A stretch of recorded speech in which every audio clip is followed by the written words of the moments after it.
মূলার পাত গুলা গুলা, পেঁয়াজের পাত সাই, হাই রে খিসারির ডাল আর রক্ষা নাই।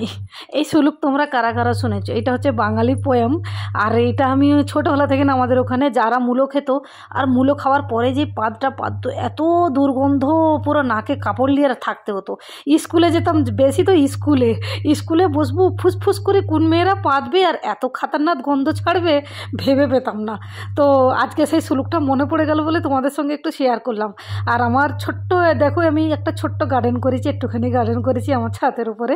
আর তোমাদেরকে কি বলবো, আমাকে না এইসব চাষবাস করতে এত শখ লাগে। ছোটোবেলায় কোদাল নিয়ে জলায় এত খুঁড়তাম, আমার মা যা লাগাতো আমি কিন্তু কোদাল নিয়ে সব তার দিকে মাটি ফাটি খুঁড়ে একাকার করে আমি লাগাতাম। আমাদের ওখানে আলু, পেঁয়াজ, টমাটার, লাল আলু, এটা ওটা, খিসারি ডাল, এই মূলো তো হতোই হতো।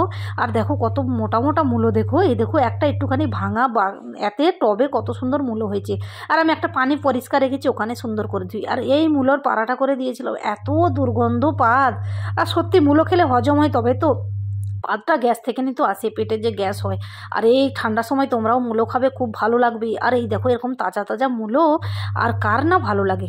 তো আমার চ্যানেলকে লাইক করে দাও, শেয়ার অ্যান্ড সাবস্ক্রাইব করে দাও প্লিজ।